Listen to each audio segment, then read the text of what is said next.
Bonsoir mesdames, messieurs et bienvenue à G2 News. Ce soir, nous allons parler du cannabis sous 4 perspectives. Personnellement, je vais vous parler de la perspective médicale et de la perspective de la vision de la société. Et moi, de mon côté, je vais vous parler de la perspective économique ainsi que de la perspective législative de la légalisation du cannabis.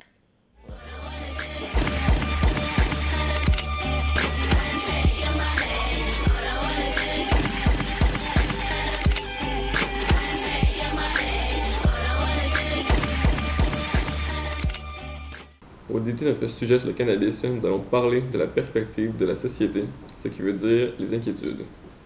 Les gens pensent qu'en légalisant le cannabis, le taux de criminalité va augmenter. Cependant, prenons par exemple le Colorado, qui, après les 11 premiers mois de 2014, ont vu une diminution dans les crimes violents de 2,2%, comparé au même moment en 2013. Dans la même période de temps, les vols ont réduit de 9,5%. On peut donc en conclure que les inquiétudes de la population sont créées par la peur et l'ignorance et non des faits. Why, honestly, I think it's so important to keep it out of the hands of our teenagers, and that's why this current prohibition, which doesn't work to keep it out of the hands of our teenagers, needs to stop. We need to make sure that we are protecting our kids from accessing drugs like alcohol, like cigarettes, and like pot. Les gens pensent qu'en légalisant le cannabis, tous les jeunes vont s'en procurer. Mais en ce moment, il faut quand même se dire que les cigarettes et l'alcool sont illégales pour les jeunes de moins de 18 ans. Mais ils réussissent quand même à s'en procurer. La légalisation du cannabis est un sujet à débat sous plusieurs perspectives. Par exemple, moi je vais vous parler de la perspective économique et ensuite de la perspective législative du débat. Tout d'abord, dans la perspective économique, la légalisation du cannabis viendrait créer une nouvelle source de revenus pour l'État.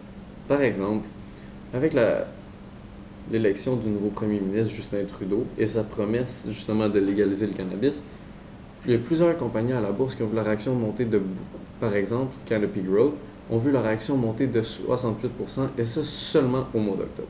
C'est énorme.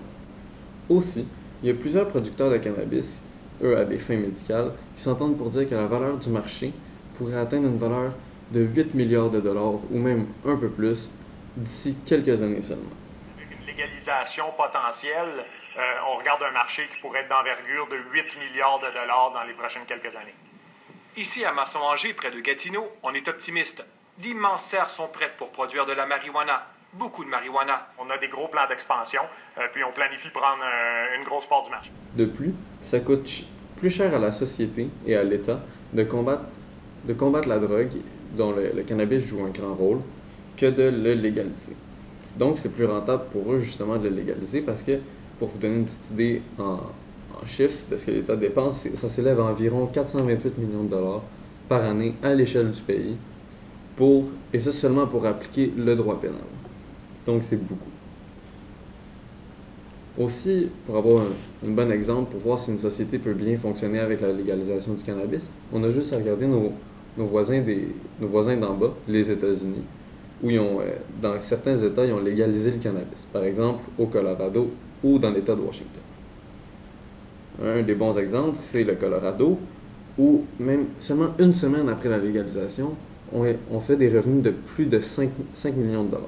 Et ce pour l'État. Quand on pense au cannabis, on pense immédiatement à la drogue, quelque chose de néfaste, qui pourrit la vie des gens qui l'utilisent et qui les rendent dépendants. Cependant, des recherches ont été menées pour prouver les bienfaits du cannabis médical. Une étude menée par le Centre universitaire de santé McGill a prouvé que de faibles doses, environ 25 mg, de cannabis contenant près de 10% de THC, c'est le composant actif du cannabis, qui serait fumé en une seule inhalation 3 fois par jour, sur une période de 5 jours, procure rapidement une réduction modeste de la douleur aux patients qui souffrent des douleurs neuropathiques chroniques. C'est une douleur associée aux lésions nerveuses. Certaines études ont aussi démontré que l'inhalation du cannabis pourrait aider à traiter les nausées et les vomissements liés à la chimiothérapie.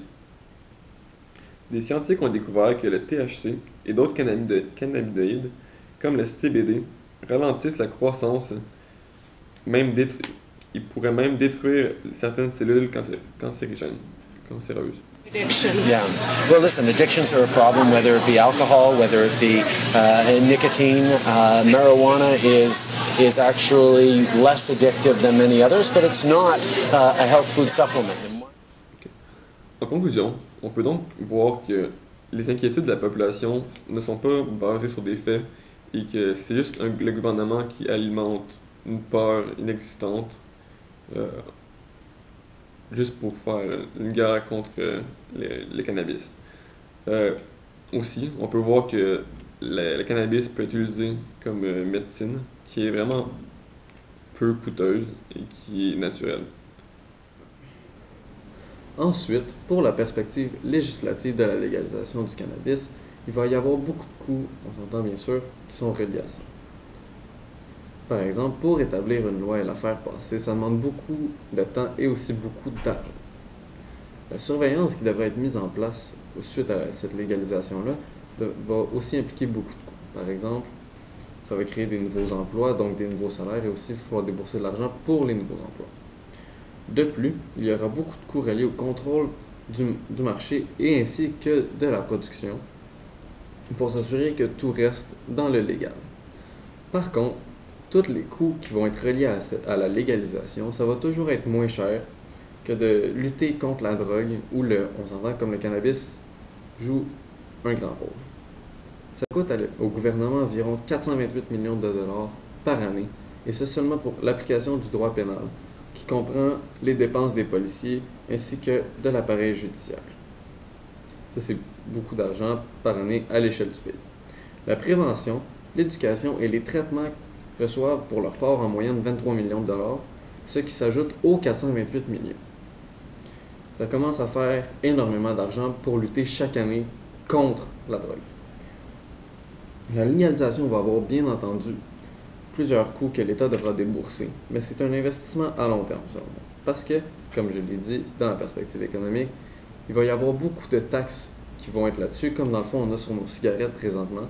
Et ce, à l'ajout des taxes sur les cigarettes, on va avoir les taxes maintenant sur le cannabis qui va amener d'autres argent au gouvernement. Et on s'entend que auprès des jeunes, c'est très populaire. Donc, d'autres entrées de taxes.